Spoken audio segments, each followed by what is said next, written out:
And we're recording, so let's get me on here. Yeah, we'll change it a little bit. Now I may, I don't know what I was about to say. So let's move on to Bartleby the Scrivener. We're going to talk about first. Granted, I am talking about that first because I don't assume a lot of people will have lots to say about Bartleby the Scrivener. But I wanted to kind of discuss the stories before we move into assigning SA2. And no matter what, we'll continue discussing until I have enough time to assign SA2, and then I'll switch to that. So if we sit here awkwardly for 45 minutes, that's going to happen. Okay. Like, Actually, I will coax words out of you. I will pull them from your. Yes. Bartleby? Yeah. Yes. Do you think he was mentally ill, and that's why he was? Because it talks about his complexion and stuff, and how when he died, it kind of maybe he was sick, even. I have a thing about stories where, as often as possible, I try not to add narrative elements that don't exist.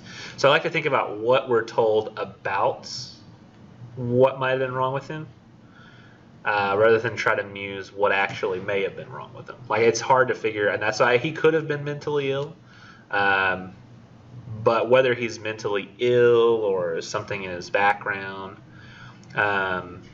does that help me understand the story that I have any better? And it doesn't really. So he could have been, but I don't know for sure. I assume something was wrong, whether that be in his experience or internally, which was causing it. I don't know. That was a crappy answer to that question. I was like, I don't know. I usually don't think mentally ill unless the author says it. Nah, I mean, you can still think mentally ill without the author saying it. There was something, some movie I think that had a character turn out to be mentally ill that we were never even given hints that they could be, which was interesting. I can't remember which the movie was. It was one I saw a long time ago.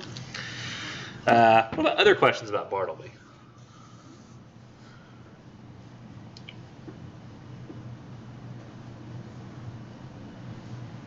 You said there was humor in it.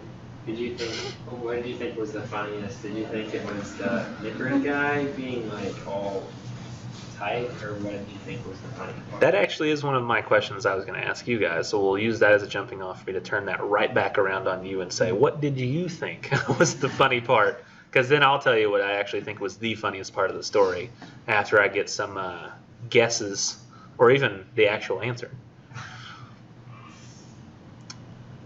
Which one class did guess. I think our current love in society, or not, I guess society, especially the young ones coming up, love for irony as humor. Humorous element. What happens in there is really ironically funny. Not like there's anything in there that makes you openly laugh out loud like some of the moments that were in Good Man Is Hard to Find in the beginning. Just the kookiness.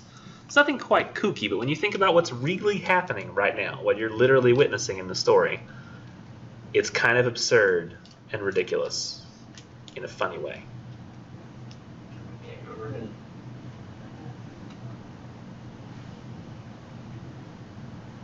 I can give you a hint. Somebody went through a lot of trouble in the story, like went through a whole lot of trouble as a result of what Bartleby was doing. The way his boss was just being okay with everything. Yes, and then that brings out an eventual action that he resorts to help solve the Bartleby problem by being really, really overly accommodating to Bartleby in a way. You may think of what that might be. I will apparently give it away. You might know what happened with Man, I'm trying to like lead into this. So,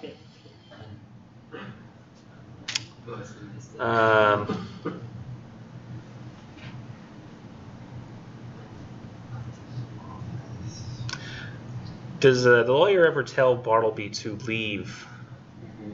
So when he leaves his office, before Bartleby leaves him there. Yes, that's it. And if you think about the lawyer, it's not just the lawyer who leaves his office when Bartleby won't. It's not just the lawyer. I mean, lawyer has turkey, nippers, ginger nut. Who knows how many other employees? I mean, there could have been more. Those are the only ones that I can think of. But also, I mean, if it's a law office, he's a lawyer, so he's got a law office here. There's going to be paperwork, copies, documents. And so his solution to the Bartleby problem, where Bartleby just won't do anything,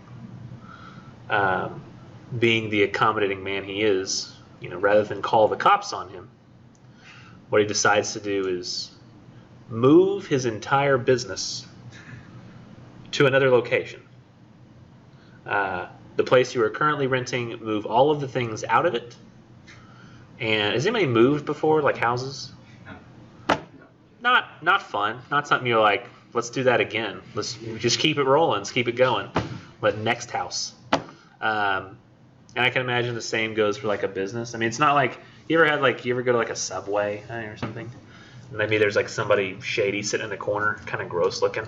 I mean, I've never met a Subway owner who would be like, they just never leave. Let's build a new Subway. And he'll stay here, we'll go over there. I mean, it's just not a rational decision. But this is what the lawyer decides to do. He's so overly accommodating that he decides his best method is to completely move the entire law office from one location to another, just so he doesn't have to call the cops on Bartleby. And then what happens the moment he gets into his new location? People talk to him and be like, hey, what about this kid over here? Yeah. He's there for like 5 minutes in the new location. The new people come to where Bartleby is because they want to rent that place. And they're like, hey, get rid of this kid. I mean, who is this guy? So he's like, oh, I don't know, it's not my problem, so. I don't work there. So he just shows up and like, it's, Bartleby. And they're like, yeah, well, we're going to call the cops. And so the cops get called and he ends up going to jail. So what he tried to do for Bartleby, like to avoid this whole problem, it did nothing. But I get the sense this is all one long metaphor to me. And I don't know if it's specifically about this, but it feels like it's one long metaphor for, remember who Pilate was from the Bible? He's the guy, like everybody in the crowd says, he's like, do you want me to, because there was this tradition, I guess, where one of the people who was up there who was going to be tried and prosecuted, given their punishment, they'd set one free to the crowd if they wanted. And so they're like, do you want me to give you Jesus, who's basically done nothing except talk to people and making some people like uncomfortable with that, or this guy who's murdered people. They're like, give us Barabbas, the murder guy. Set him free. And he's like, are you serious? And they're like, yeah, give us the murder guy. So you're sure about this? And you're like, yeah. So this where the whole idea of washing your hands of something comes from, because like Pilate says, wash my hands of this. And he goes and washes his hands in the basin and is like, this is not my doing. This is your doing. I wash my hands of your doings. And so to me, the lawyer is like this one big, like Pilate metaphor. I mean, Pilate could have just laid down the law and be like, no, not happening. I'm Pilate. But he can't. He's afraid of like getting killed by the crowds. He's like, oh, I don't know, And he can wash his hands of it all he wants, but he was there. So that's, you're at least somewhat responsible. You're one of the many effects. You're one of the many causes of that effect. So I don't know that necessarily that was what Melville had in mind when he wrote this story, like Pilate, but I think that he's at least writing about a coward, the lawyer. And I think this whole story exists not for Bartleby to show us what Bartleby was like. I don't really think that's what it's for. I think the whole story exists, if you think about it, it's like all basically from the narrator's perspective, the lawyer. And if I'm not mistaken, it's first person, right? I just want to verify by finding the first instance of the word I.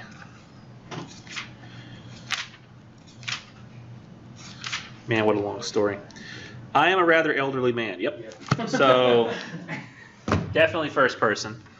So it's all told to us by the lawyer, and I think it's him trying to explain to us why he shouldn't be considered guilty for Bartleby and what happened to him and his death. And it's like, this is not me. This is obviously just a weird guy doing weird things, and I couldn't have done anything about it. He reminds me a lot of like parents of teenagers who aren't very good teenagers. You know, like you know, your kid, you catch them in high school, they went out and they did some drugs, like having lots of sex. Maybe you come home one day early from work and your kid's there having sex while doing drugs. And you're like, hey, and like you kick the guy out and you're like, hey, come on, what is this? And then, like, you know, you punish the kid, you like, you know, I don't know, you just give him a stern talking to, and they'd be like, why are you doing this? Do you not love me? Like, no, Mom, it's fine. I won't do it again. Well, all right. The kid's just doing drugs and having sex in your house while you're gone. That's really bad. Like, your response should not be, well, don't do it again. The worst thing I did was play an M-rated game before 17. That's bad. Yeah. You shouldn't have done that. You didn't play just one, did you? You played 2 M-rated games before 17. So, to me, it kind of reminds me of that parent. If you want like a real-world example, which, I don't know, man, maybe not many people in this room watch this show. My wife does, though. Sorry, honey, I'm giving away your watching secrets again. Teen Mom. My mom watches the Teen Mom show, so I know all about Teen Mom now. And there's this girl, Janelle, right? She's horrible. She's a horrible human being. Every time she talks about her kid, because her mom mostly takes care of her kid, she says, I got to babysit my son. You don't babysit your own son. That's parenting. You don't say, I'm babysitting my kid today. But her mom is like, you have to, I'm kicking you out of the house because you and Kiefer, y'all do drugs, and you're not going to be here anymore around Jace with that. And she's like, okay. She leaves, and they're yelling and fighting, and then she leaves, and he's living in her car for a bit, and she's like, this sucks. So she breaks up with Kiefer, right? And then she says, Mom, can I come back home? She's like, I don't know. You always cause problems. And eventually she says, yeah, come back home. So she comes back home. Like a week later, she's back with Kiefer. She's like, he's changed. She's like, if this starts up again, I'm kicking you out again.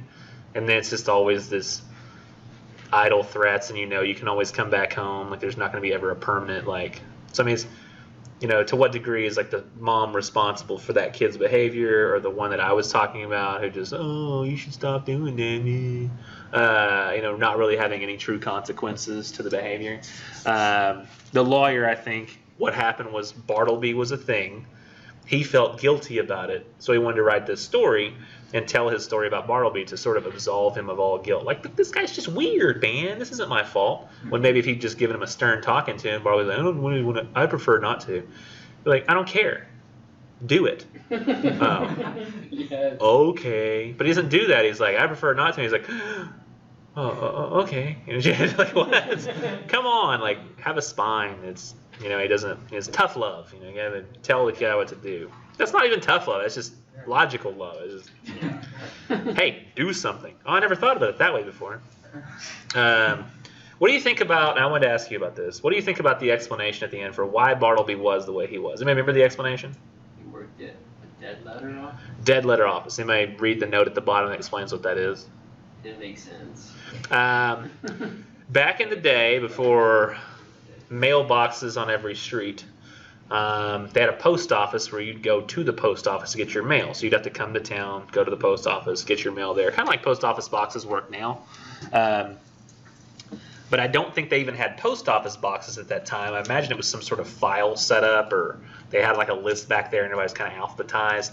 But after a while, if people didn't pick up their letters, it would take up space, and they didn't have the space. Because I mean, it's completely government funded, and I imagine back in the days of like no government funding really, I mean, little bit, but not so much, that, you know, they had like a tiny little office, not a whole lot of space. So when they had letters that were waiting for people for a long time and never reached where they were supposed to go, they just had to get rid of them. They couldn't just hold on to them forever, so they wouldn't have space.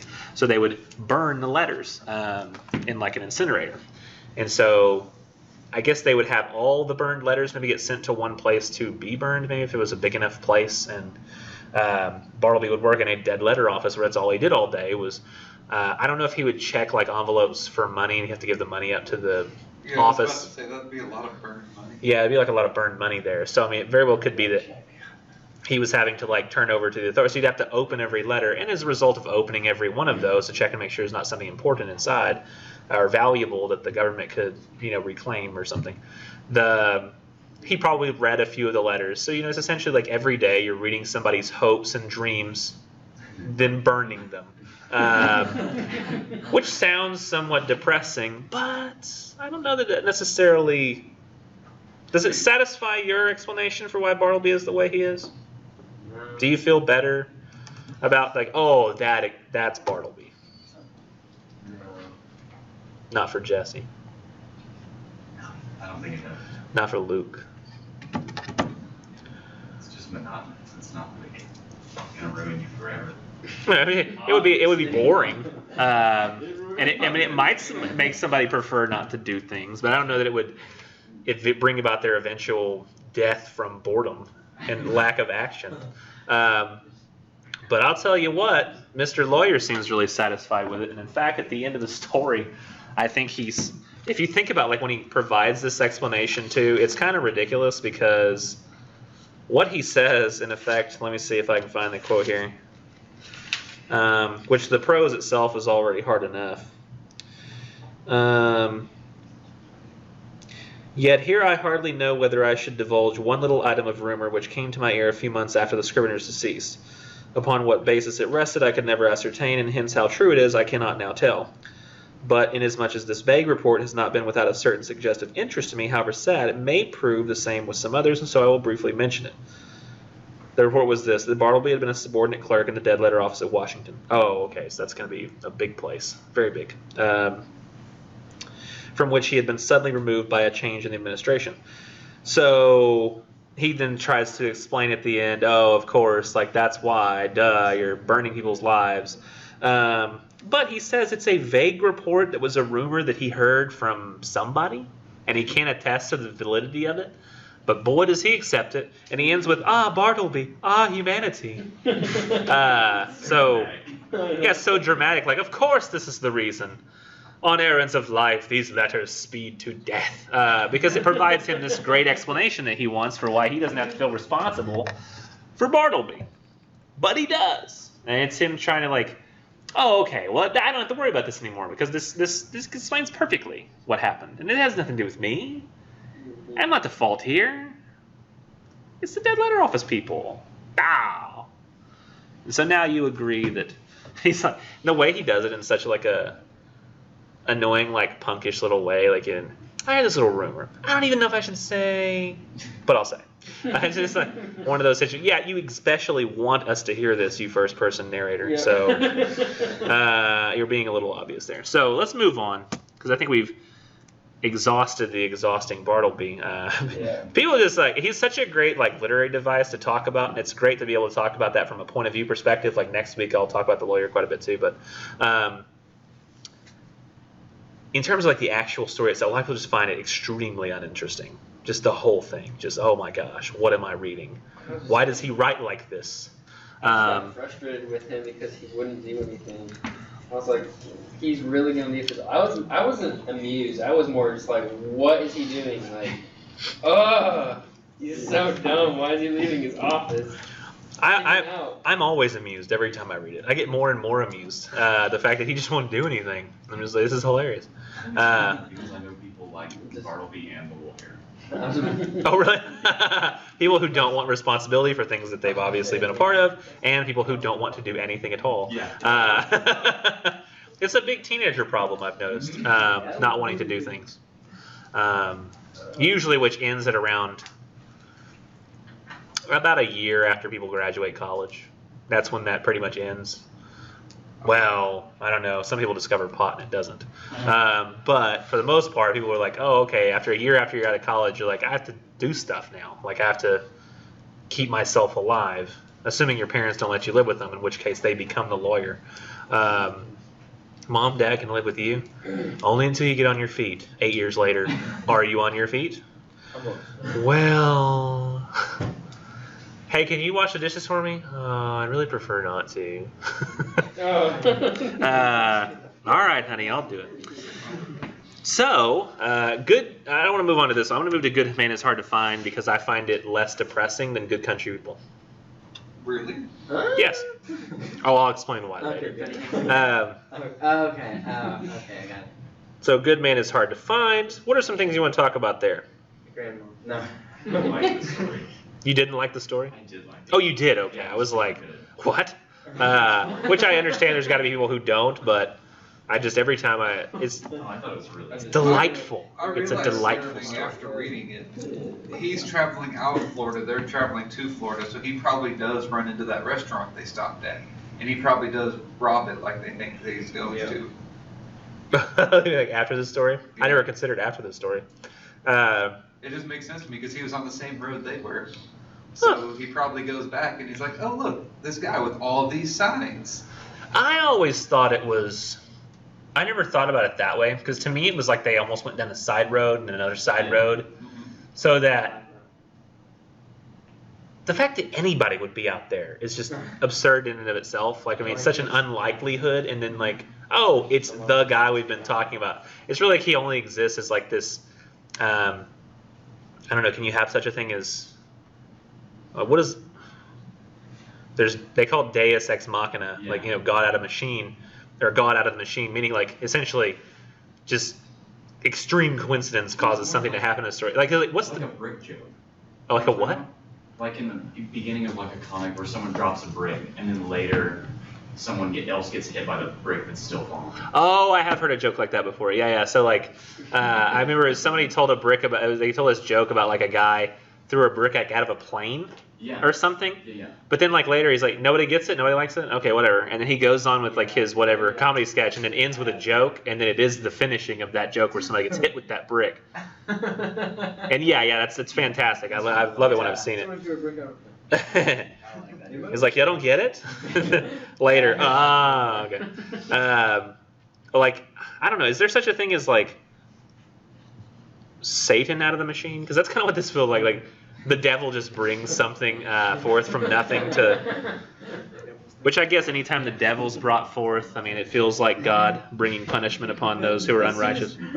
As soon as they mentioned the killer at the beginning of the story, you know, oh, he's going to show up. See, I never felt that. I I didn't did. either. I was like, oh, it's that guy. I thought knew he was gonna show up She the just trying to second get time. out of here. I thought because the grandma's just so ridiculous and over the top all the time. Did y'all hear about that misfit? I don't know. And the I fact just was that- like, she's just blabbering on about some The fact that guy. she made a big deal about avoiding him is what kind of made me feel like they were going to run into him. Yeah, I guess there is that. I guess my problem with this, and the reason I don't, is I get really drawn in by like the tone and style of a piece of writing. So when I'm sitting here reading what feels to me like a sitcom, which is it's just this comedic, goofy, almost Coen Brothers. Has anybody seen Coen Brothers films before? You know, like Oh Brother, Where Art Thou? You all seen that? Yeah.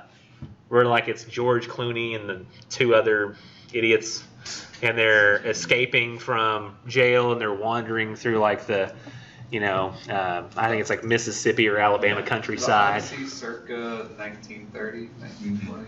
Yeah, and then like there's part where like chasing a chicken, and they're like can't catch a chicken, and then there's like they're eating dinner and like a guy says, he says, I slaughtered this horse last Tuesday. I think he's about to turn.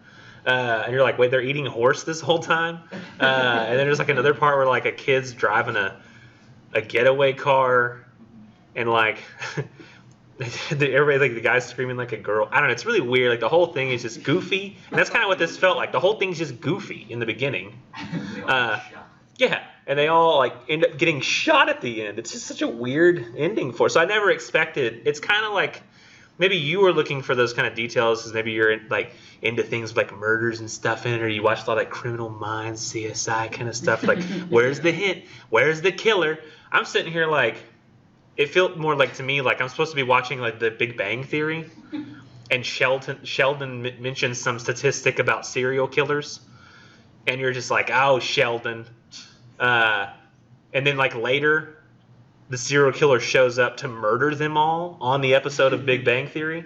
So it's like you go from like Big Bang Theory to American Horror Story, and you're like, what's happening? Like, it just, that's why I didn't expect it. I felt like I was watching a comedy, reading a comedy, and then it just suddenly switched to like really dark Judgment Day type scenario. It is so weird. I wonder this. This is something I never considered. This is something I only just came up with right now, which it's not in the story, so I don't know that we can necessarily say this is happening. What if the grandma died in the wreck? And it was just a car wreck.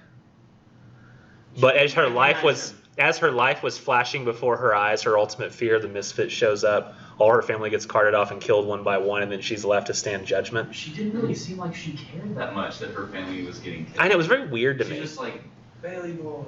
And the whole ending does feel kind of surreal. But I don't know, part of me thinks that the way Flannery O'Connor has talked about the story before is that it is real. But just extremely coincidental. Because there's no really reason to believe, there's nothing we're given in the story to believe that it's not real. But yeah, her like not caring that her whole family is being taken off and shot was kind of an odd element. Huh? Doesn't the cat survive? The cat lives. Yeah. Cat lives, yeah. The misfit likes the cat. Oh, and there's something I should mention here too. When talking about the misfit, is there seemed to be some confusion where she says, "Why, you're my own boy." Like, he's not actually her son. Yeah. Like, the misfit's not her son. It's just, I think there's a combination of two things going on. One, I think she's like kind of buttering him up, trying to live, and like, what do you say to get somebody to live? You ever seen those movies like A Killer? And the one I think of is No Country for Old Men, where near the end of the movie he shows up in this girl's house. The funny thing is, like, his husband, he said, I'm gonna go, like, he says, if you come to me right now, I'll kill you and this will all be over. I won't hunt your family down. And he says, no, I'm gonna come get you. You better watch out. And so later, like, he shows up at his wife's house after he's dead. The other guy is dead. And he says, well, your husband had a chance to save you and he didn't take it, so here I am to kill you. And she's like, because his husband's already dead. There's no reason for him to kill her anymore, but just he made a promise, I guess, and it was part of his like sense of weird justice. And she says, you don't have to do this. And he's like, everybody always says this. She's like, what do they say? They say, you don't have to do this. And I just think that was kind of her version of that thing that people always do when a killer comes is, you don't have to do that. You don't have to kill me. There's another way. Why, you're my boy. Like, I'm your mother. I could be your mother. Like, it's just such a weird, like, anything you can say to get out of it. And for her, like, oh man, I hate that woman so much. Yeah, kill my family, whatever. Just as long as I can save my own skin, my own 60 to 70-year-old skin, which has not much life left to live. But yeah, kill the children. I don't know, just can't stand her. So the other thing that I think that was causing her to call him my boy was maybe a mild delusion or because of the shirt. Because of the shirt. Yeah, because they took Bailey off, shot him. They bring the shirt back, and the misfit wears it.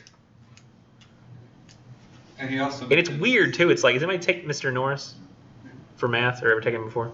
Does he in class wear those shirts that he sometimes wears around the other faculty, which is like those button-up, like Hawaii vacation shirts? That's all I wear in the summer. That's all you wear in the summer? Yes. Well, like, he wears those, like, and it's like, you think it's like, looks like an ocean scene with palm trees all over it. Like, that's kind of, I think one time he told me, like, his wife found a bunch of those on sale and bought a bunch, so that's why he has them all. But I just love that. He always wears those shirts, and I love it. But that's essentially the kind of shirt that Bailey was wearing to go to Florida, which is like, what, a yellow shirt with parrots on it?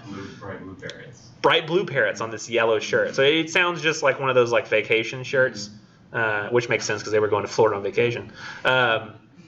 So it's just, he's wearing the shirt that her son was wearing moments before. So, I mean, you don't really pay that much attention to your son anyway, and you've only seen him from the back the whole time in the car anyway. I mean, it might be like almost a delusion, or you keep thinking, you know, you're talking to the misfit, but while he's wearing your son's shirt, you're like, oh, Bailey? Oh, right. And then just kind of flipping back and forth between what's really happening, what's not. And I imagine we can't possibly know what that's like to be in that situation, and you could just be flitting in and out of reality. I don't even know what it's like to be old. I mean, that very well could have an effect on it as well. I don't know. The strange thing is, the grandmother was right. She said at the very beginning of the story, you know, if we were to go to Florida, we might run into the misfit. We should go to Tennessee. The problem was, she took them off course. Yes. So she took them in front of the misfit, which would not have happened had they gone the regular way. Grandma. And they probably wouldn't have died. Freaking grandma. She would have been like, oh, I know you, you're the misfit. If they just hadn't listened to her, they'd all She be brought in them Florida over Beach Because right she now. said it'd have been better for everyone if you hadn't said that. Yeah. This is like, I mean, if anybody says like their grandma is too controlling, you know, like they have them read this story, and they'd be like, see? You can get us killed. Shouldn't be that way.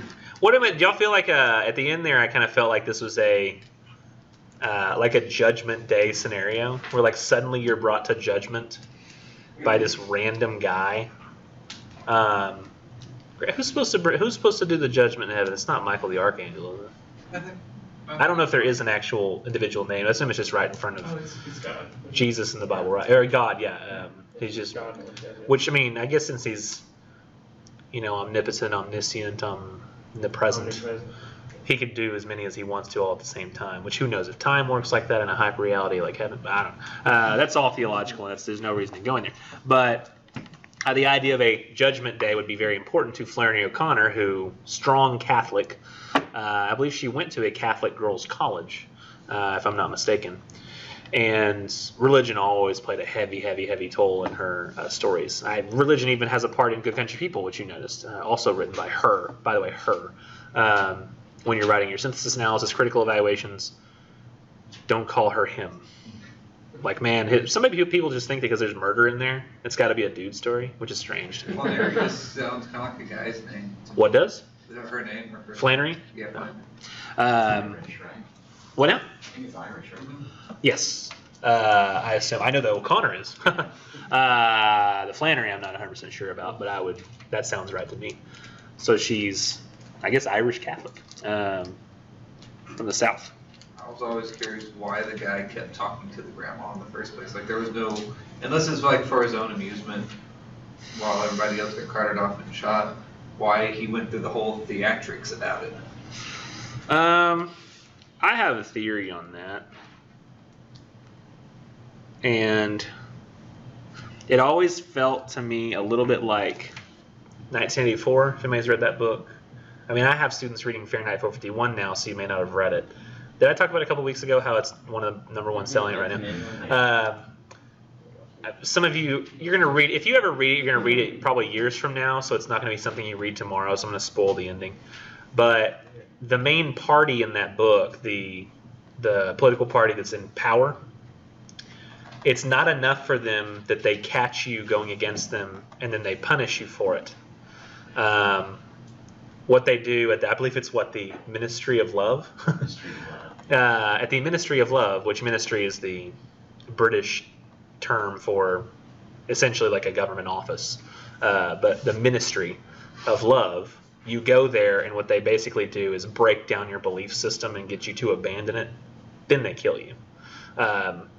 So essentially he's in love with this girl and he's like, I'll never betray her, I'll never betray her. Then they put a cage over his head and put a rat into it, and they just leave it there until it starves.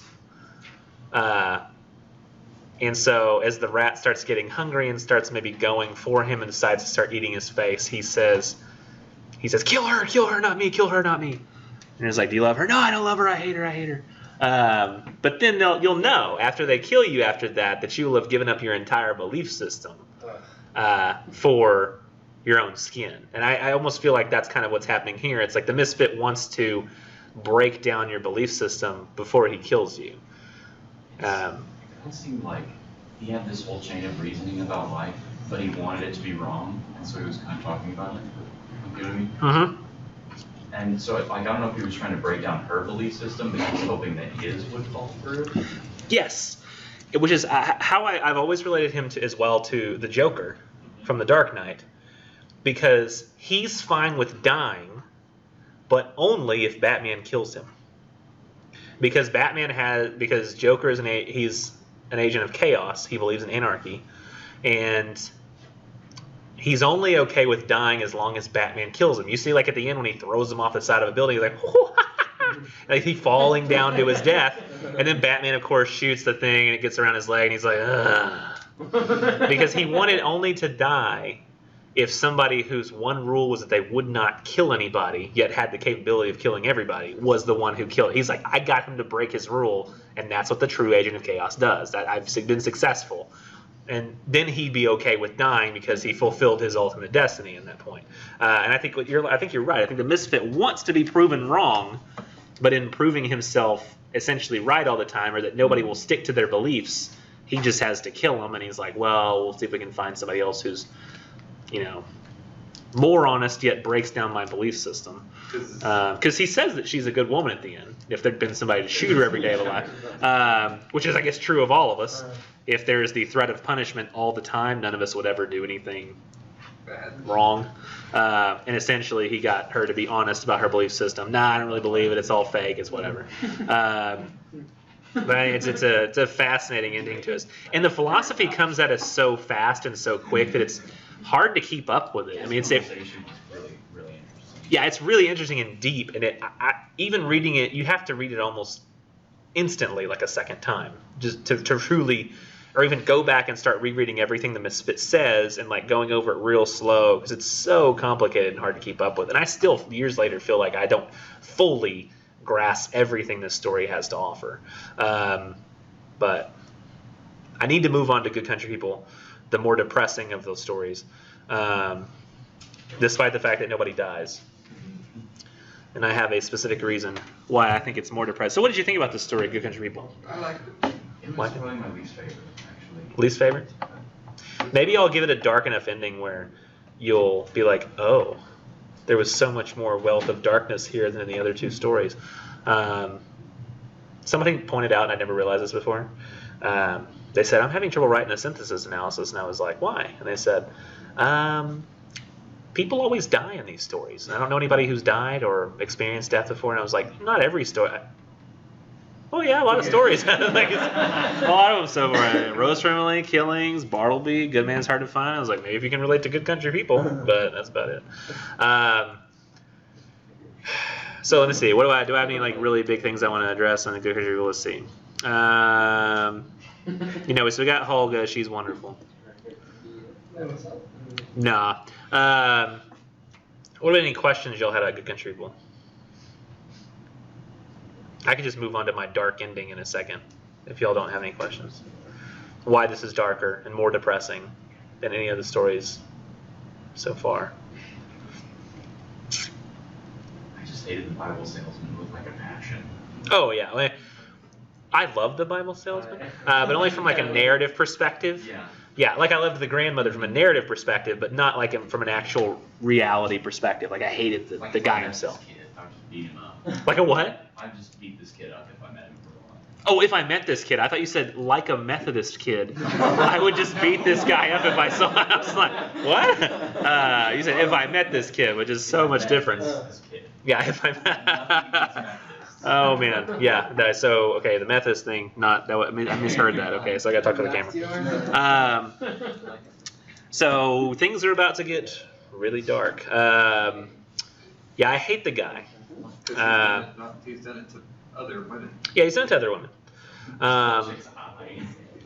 Stole somebody's eye, which is not nice. So, I mean, here we have, and it's interesting that she does this again. She does this whole first half of the story is basically Mrs. Hopewell's view of the world. Then we have the Holga stuff happens later, which is very strange that Flannery O'Connor loves doing this, where it's like a first half, like the first act, and then it moves on to the second act. But here's what happens at the end of the story. So Holga went through a dynamic change. Remember we talked about there's static characters, dynamic characters. They go through an internal change. When she's up there with the Bible salesman, what was her original intention when she goes up there with the Bible salesman? Like when she originally like decided this plan of the Bible salesman, what was the point of it? She wants to seduce him. Yeah, seduce him. She assumes that Bible salesman, religious, never had sex. So she is going to seduce him because she doesn't believe in the Bible and all that silly crud. So she's going to seduce him, make him have sex, essentially break down his belief system by making him go against the very teachings that he ascribes to so closely. And has she had sex before? No. No, Never been kissed. never been kissed. So really, I mean, it's really weird to me that she's got this, I'm going to seduce him, and she's never even, felt what that's even like before. But that's what her plan is. She's going to do that. She's super smart, so it's going to work. But she goes through a dynamic change up there when she's with him. What does she end up doing? Like, does she change? What does she change her mind about? Like, there's a moment where she changes her mind fully. She actually starts to like him. Yes. She starts to care for him. She lets her barriers down, says, I can be true with him. He's a true innocent. I think I love him. Essentially, it's like the feelings you're getting from her, and then all the bad stuff happens. What was it he says? He says to her, he's like, because that's what makes you you, or something like that. Or he's like, that's what makes you unique, or something. Makes you different, yeah. And she's like, wow, he gets it. He gets me. And so in that moment, she does go through a dynamic change. We're like happy for her a little bit. It's like, okay, good. So she's gotten rid of that whole depressing worldview. Does anybody know like why I might say that this ending is a little more depressing than when people just die, especially the grandma who kind of deserved what she got? Because now she's going to continue putting. After she changed, he actually did turn out to be an awful person and disappoint her and break her heart and run away with her leg. And now she's going to live not trusting anyone ever again, probably. And she already didn't. Like, I mean, it was like she didn't think she should before, but then she decides to change her mind and like open herself up. Turns out maybe that wasn't the best idea. Like maybe she'd be like, oh no, now I'm even more closed off than before. And what I think is the darkest thing here is, I mean, what is her whole identity? What does she wrap her identity up in? I think two big things. Her smarts and her leg. And what did you say, Luke? Her name. Yes. The name with the combination of the leg, so it's like the whole ugliness idea. So the leg is her. And her smarts. She thinks she's really intelligent. And it's so weird because she seems, even to us, I think she seems like innocent in the kind of things that she thinks about the world despite having achieved a PhD in philosophy. She's 32 years old. That's a year younger than me. But she seems the whole time like she's maybe 19. Like it's so weird. Like she's been to like college and done all that stuff, but lives at home, and I don't know, it's weird. But that's her whole identity, is that I'm tough, I'm hard-nosed, hard as nails, and I'm smart. And so her idea is, I'm going to seduce this Bible salesman, show that dumb people are dumb and that I'm smart, show that your belief system's stupid, because atheism's where it's at. And that's her whole plan. Now she goes up there and changes her mind. She's like, oh no, I think I love this kid. He's innocent. I love him. Can totally be vulnerable with him. And we see that she has a vulnerable side at that point. That inside of her is just somebody who wants to be loved. But in that moment, he takes her leg. Does he take her glasses too? Mm-hmm. Did he take her glasses? Yeah, he put them in his pocket. Oh yeah, he did. He never put them back. Goes down the ladder, leaves her up there. So she's left at the end of the story. I mean, she prided herself on her intelligence and was outwitted by an unschooled, like, young kid. So she's not intelligent anymore. So there goes that aspect of her identity. She was hard and tough, and she lost that too for a moment when she became, soft and sweet. And that's gone too. And here's the really, messed up part. Okay, so I'm going to preface this. This is always hard for me to talk about because it sounds weird when I first start saying it, but I want to preface this by saying, and this may shock you when you hear me say this, I'm just trying to be as politically correct as possible. No girl ever, ever, ever in life wants to be sexually assaulted. That's not what I'm going to say. But her plan, this whole plan, was to take him up there, seduce him, have sex with him, right? That was part of the plan. And then she will have won, right? So in the moment where she realizes that she loves him, she's probably really does want to maybe make love with him in that moment. I don't really know. Then she finds out the truth about him, and he's kind of like, darker than that. And maybe she doesn't want to anymore, but at some point she did, right? And she thought that he was an acceptable first time. And I'm sure that it wasn't just, I'm going to seduce him, but there was a bit of desire there where she had desired him at some point. And I guess that she thought that he had too, or he was at least going to. But in that moment up there, when he takes her leg, I mean, he's a criminal, right? I mean, he has the perfect opportunity to, she's up there with, she's just one leg in a loft, and she doesn't have her glasses on either. So it's not like she's going to be able to fight back at all. I'm not saying that she would have ever wanted that to happen, but there was a situation like when I was in middle school where there was this girl that nobody liked, and she was kind of annoying, but she always said, like every week there was a boy that was her boyfriend. Like she'd say, oh, like John is my boyfriend. All week that boy had to be like, she's not my girlfriend. We've never talked. And so it was just like this thing she made up every week, and everybody's like, oh, gross person. No, it's not real. And so it was just one of these like things where everybody was like that. And I got out of middle school, and I remember thinking at the time, I was like, whew, she never did that to me. And then later on I thought, wait, if there was no risk, why did she never say I was one of her boyfriends? Like it was always like the popular kids, the attractive boys, and I was like, but I'm attractive, right? And it wasn't like I wouldn't have wanted to go through the trouble of having her, say that about me and then do that all week. But then she never did. So does that not mean I'm attractive? And then like later when I was in college, I found out the first month. You'll have noticed that I play with my hair, right? Sometimes I sit with my legs tucked up under me while I play with my hair. So I'm like sitting there like basically in the fetal position doing something that mostly girls do. So I have a few effeminate qualities, and I recognize that. And what I didn't know as much. And when I got to college, that I was like that. And my first group of friends I had, one time I saw this girl, and there was this one girl at college. She just looked like a model, basically. And every time she'd walk by, and you have trouble. You shouldn't look at her as long as you do, but you do. And I was just like, dang, she looks good today. And they were like, we were sitting there eating lunch, and they were like. She does? And I was like, yeah, did you see her? He was like, yeah, but you wouldn't care about that. And I was like, well, what do you mean? And they were like, what do you mean?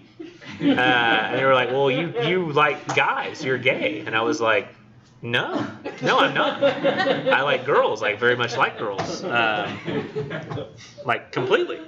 And they were like, oh, well, we thought you were like, you could tell like in that moment they were like, they thought I was their gay friend.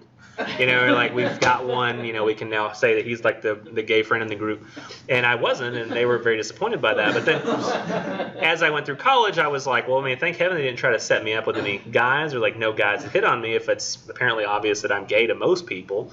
And then, later on after college, I started thinking, wait, it's apparently obvious that I'm gay, but no guys ever tried to hit on me. It's like, I think that they've estimated that the actual percentage of the population that's homosexual is around 4 to 10%. So even with that smaller pool of individuals, I still wasn't one of the desirable. So it's not like I really wanted the difficulty of having to say, oh, sorry, bro, like I'm straight. And you're like, oh, really? Or the girl back in 8th grade being like, he's my boyfriend. Oh my gosh, it's so much trouble. Like I really wouldn't have wanted to deal with either one of those scenarios because there's an awkwardness to it. Just like I don't think that she would want to deal with the scenario of having to fight him off. I don't think that she would want that. And my assumption is that she would fight him off. But after he's gone, realizing that what just happened was that in a time when He had the perfect opportunity. Nobody would ever catch him. He could get away right afterwards. He didn't take advantage of her. Not that she wanted him to, but just knowing that he didn't even try. But what did he want? Her leg, which is significant in that it's the only part of her that's not her.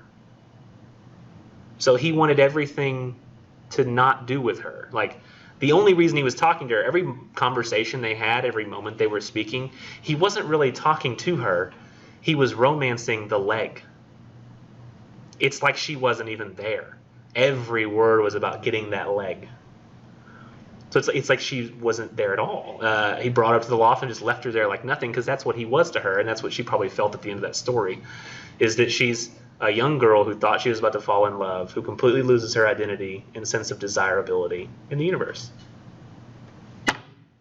Isn't that nice? Yeah. So I think that that's far more depressing than watching a woman who kind of deserves to die dying. That's not tragic. This is tragic. This is horrible. A lot of people thought you were gay. Effeminate stuff, yeah. I mean, when you're sitting there with your knees up in the chair, twirling your hair, it doesn't come across as. And when I'm not like talking about cars or football, I don't have any interest in manly things. Is that why you grow the beard out? No, that was purely for my wife. Oh. She said I like beards. I was like, I don't like them, and I grew it out and went, wow, I don't have to shave as much. I like these. Never cut your face anymore. I mean, I have gotten to where I trim this and this, because one time online somebody told me I had a neck beard, and I went, well, I'm not going to do that again. So I just started shaving with Dollar Shave Club. So right now I'm going to move on to assigning the critical evaluation, because we're at that time and I have to. Hopefully, many of you have at least started thinking about the synthesis analysis essay and what you plan to write about, and have put some thought into that. I understand if not, because I said you didn't have to. But you may end up getting mildly confusing the two once I hand you this new essay, which is basically the opposite. But here they come. Basically the opposite. And I'm going to put this on the projector when I talk about it. So I hope I remember to do that. If I don't, tell me, let me know. Oh, it didn't go far. Can you reach it? No, I can reach it, yeah. Okay, cool. Because I was like, I did such a good job like throwing it down the aisle. And then I realized it hit your little iPad pack, and I was like, that was disappointing. Like if you like try to putt a ball into the hole in putt-putt golf, but then somebody kicks the ball just before it goes in. That was how I felt. So here we go. Let me make sure that I'm on camera and it's not cutting off my neck or anything. There we go. Cutting off my neck beard. So let's pull up the critical evaluation sheet here on the projector. Is it still on? Yes, it is. Okay, and so if you wanted to look up there, you could, but you've got the paper in front of you. So it's assigned today, due 2 weeks from today. Most likely you're going to end up using a short story for this, and that would actually probably be the best idea. So you're going to pick one of the assigned literary readings just like before. Can't be something you plan on using for a synthesis analysis, but it can be something you later use for the research paper, so you can factor that into your decisions. You're going to write a critical evaluation essay for a specific aspect of that particular literary reading. What that means is you should unfold this. I'm going to warn you, people usually do worse on this essay than on the research paper. It's hard. So I just want to warn you that it's complicated to understand, but I'm going to try to go through this somewhat slowly in the sample paper in detail so that it makes sense. You should unfold or unpack the meaning and workings of your story by looking at a very small piece of the work, like a sentence or a phrase, and analyzing that piece in context of the author's purpose and or the text as a whole. Your essay should have a strong thesis as a result, but basically it's just that this piece that I've picked of the story is extremely important in these various ways, depending on which ways you choose. So I want you to try to provide compelling thoughts about the themes and subject matter, as well as show true insight through closely reading one small piece of the work. However, don't analyze the author's ideas from a personal standpoint. In other words, don't offer your opinion on whether the author is ultimately right or wrong about the values or ideas he or she is trying to convey. Be objective and analytical. So if you, I don't want to know like if the misfit, whatever he's saying about religion, I shouldn't hear you say something like, I disagree with what the Misfit is saying about religion, because it doesn't matter what your personal opinions are in this paper. It's just what you can show objectively through analysis of the text, like the literature itself. So you don't have, I don't want your opinions in this one, just the census analysis papers. Kind of think of this like a dissection in which you're trying to discover the many purposes and achievements of one small organ within a full organism. It's like, think of the sentence you choose as like the gallbladder, and you're going to be talking about what all the gallbladder does for the human body. You know, what all things does this sentence do for this whole literary work, this whole story. Now the format, basically what you guys want to know probably is 600 to 800 words. No need for plot summary. Third person only, don't talk about yourself. So you can see what I mean by when I say it's basically the opposite of a synthesis analysis, because you can't talk about yourself or your thoughts and opinions. You can only show what you can objectively analyze that's in the story, and instead of showing a broad look at the whole story and whatever interests you, you have to focus on one small piece and how it applies to everything. So it's basically the opposite. Now the grading works like this. You got to clearly express your main point through a concise and capable thesis. Present ample detail to prove your thesis from the literary reading you've chosen. Find a wealth of meaning through exploring one small aspect of the reading, which a lot of people, they have trouble finding a wealth of meaning from the small aspect they've chosen. Speak about necessary plot elements without ever summarizing the entire plot, and have a properly formatted works cited page, satisfy the length requirements. I've actually marked out on my sheet, I mean, I'd like if you marked it out on your sheet as well, but in the formatting section, the sentence just before "a rose for Emily" may not be used. I've crossed that out on my version because somehow I ended up making the copies without crossing that out. But I really don't want people to use outside sources for this, because what ends up happening is people just, they don't express what they've found in the literature. They end up just writing what somebody else found in literature. For example, one time I had a student who found an essay about one of the sentences from one of these stories from an academic journal called Explicator, and I think it was a story about the bacon fat sentence in Soldier's Home, which is coming next week. And then they didn't end up writing any analysis that they found when they were reading the story. They just said, this is what this other guy said, which ended up defeating the whole purpose of me having you analyze the story and come up with stuff. So I don't want anybody to use outside sources, really. So the only thing you'll need to cite on your works cited page is the Bedford Introduction to Literature, or whatever source you're using for the story that you have, if it's not the book. Yes? Mine's like an audiobook. Yes. How do I cite that? You basically just cite it the same way, but I think that there's an audiobook format somewhere in here. Let me look. Because I've never cited an audiobook before, so I'm not familiar with that particular MLA citation. Let me see. Books, other long works, websites, part of websites, audiovisual, multimedia sources. Did you get it from here? No. Work of art, photograph, cartoon, advertisement, such, visual, no, musical score, lecture, performance, transcript. Video game, video or audio from the web, no. Supplementary material accompanying a film, Audio transcript. I don't know. Let me check this out. 450.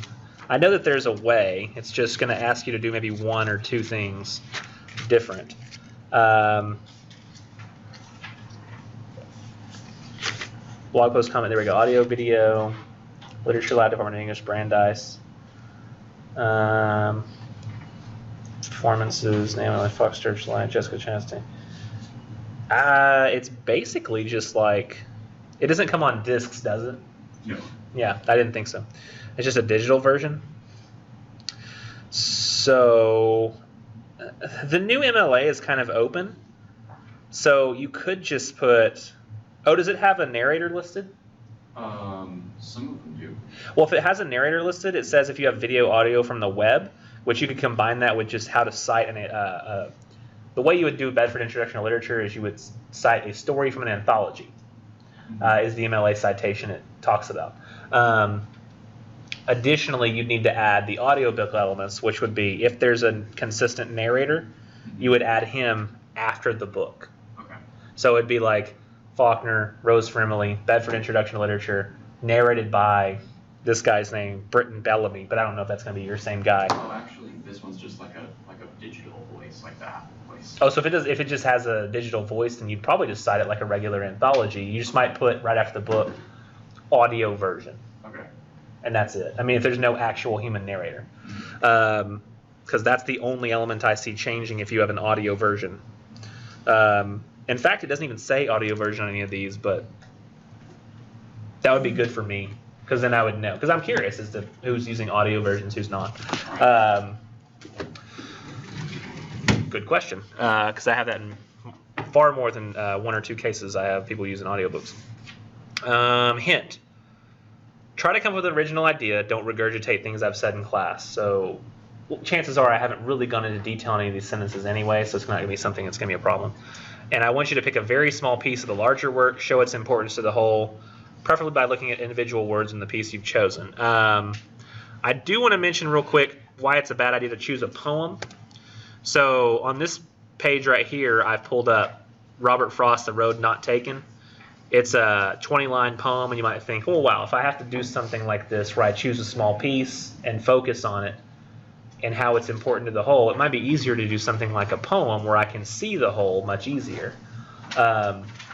However, if you want to choose an equally small piece as you would with a story, if you did this whole poem right here, you might want to do like the word sigh. So you'd essentially be writing an entire poem about the word sigh in Robert Frost's Road Not Taken, which would be difficult. Or maybe another good word would be the word trodden, since the poem is talking about walking anyway. Or back, the many different meanings of the word back that could apply in this poem. So I mean, hopefully that lets you know that poems are going to be much harder to do, and I'm not going to give you like props points where just by trying you get a certain like respect points from me. It still has to be done well. So after you've chosen your piece, you will then extrapolate how many different meanings could that thing have, and what different ways does it create meaning, and how could it be useful to the story. So I'm going to read real quickly through the sample essay and really cover these ideas extremely quickly since we don't have very long left. But the sentence that she chose was, only Miss Emily's house was left, lifting its stubborn and coquettish decay above the cotton wagons and gasoline pumps, an eyesore among eyesores. I did not even remember that sentence. I had no idea that was in the story. It's in the second paragraph, and it's the second half of one of the sentences. It's not even the whole sentence. So I was like, okay, whatever. Like, I'm not familiar with this. So I started reading it. And her intro essentially establishes the thesis here, which is that this sentence is important for these various reasons. From the very beginning of the short story, Faulkner alludes to the emphasis on the symbolism of the house and its owner, as well as foreshadows what will happen later on in the story. Faulkner does all of this through a small description depicting a part of the story's setting. This simple sentence introduces why the house Miss Emily occupies is one of the most important symbols throughout the story. So I'm like, okay, well, that's interesting. So the house is a symbol for her, because I'm assuming she's going to say something like it's an old thing in a place of mostly new stuff, you know, the rise of the Industrial Revolution and stuff. We have cotton wagons, gasoline pumps, yet we also have this really old house. So it's probably going to be like Miss Emily is like that house. I don't really understand what she means by foreshadowing what happens later. I can't really understand that one. So maybe she'll illuminate that for me. And I'll just kind of tell you like what she talks about here real quick. So here it's just like I thought. She talks about how the cotton wagons and gasoline pumps are in a new surrounding and the house is an old surrounding. And the house sticks out in a displeasing way to the new surroundings. You know, if you say an old rundown house that even if it's very stately, kind of looks like a blemish on the town when you have like new houses popping up. It just doesn't look right. And it says the house represents her. And it says to the townspeople she's seen as an eyesore. And this is where she gets interesting and kind of earns her A. She says, as most people conclude, eyesores tend to be popular topics of discussion. So despite the fact that we think that eyesores are tough to look at, we spend lots of time talking about them, which confers upon them more importance than they would have had normally. So if you think about it, the people that we talk about who are really exceptional in a society, they're important to us because we spend a lot of time talking about them. But then the lowest of society, which we regard with disdain and hatred, we spend time talking about them too. So really the furthest positive versions and the furthest negative versions attract our most attention, whereas the normal average ones of us aren't really that important to each other. Like, people will probably remember the weird guy in your town for far longer than they'll remember most of us normal people. They'll be like, I don't remember him, but I remember the guy who looked like a druggie who wandered around town crawling when he got too drunk. That guy was hilarious or something, or terrible. It doesn't matter. They'll remember him. Then she blows my mind. So again, she talks about a little bit more how the fact that she's a recluse becomes an accepted part of the society because they can find entertainment at her expense. But then down here, she says the word decay in the sentence is foreshadowing for the eventual reveal of the rotting corpse of her ex-fiance. And also, the rotting corpse of the fiance was yet another kind of metaphor for how inside she was decaying. She was dark and decaying inside. And that's why she allowed herself to become a killer. So that was the part that really blew my mind. She already had me at the symbolism of the house and Emily, which isn't quite obvious. But then she said that this one little decay word in there foreshadowed the whole ending of the story. And I was like, man, if we would just pay attention to the second paragraph of the story, we would have known the ending. And people will think, well, Faulkner didn't think that far ahead. Well, I mean, he probably did because he's got little breadcrumbs throughout that whole story leading us to that eventual conclusion if we just paid attention. So this might have been too. But anyways, blew me away, and I gave her 100. If you go and look at the text, we might have some time next time to do that, but if I actually have time to read it, it sounds just like normal writing anybody could do, but it just has these elevated ideas in it and these really interesting observations. So that's what I'm really grading on, is how interesting are the observations you're making, how closely are you analyzing it, and how complicated are you getting with these relationships that it has with the story. And I've already mentioned everything else I have down here in these helpful paragraphs. The one thing I wanted to add is, like, don't try to use the exact language of her essay. People will often repeat her sentences but just change out whatever you're using, like irony instead of symbolism, but they'll have the same sentence she wrote. But don't do that. Just write your own original work, and I think we'll be good. Sorry about that. Minute over. Have a great weekend.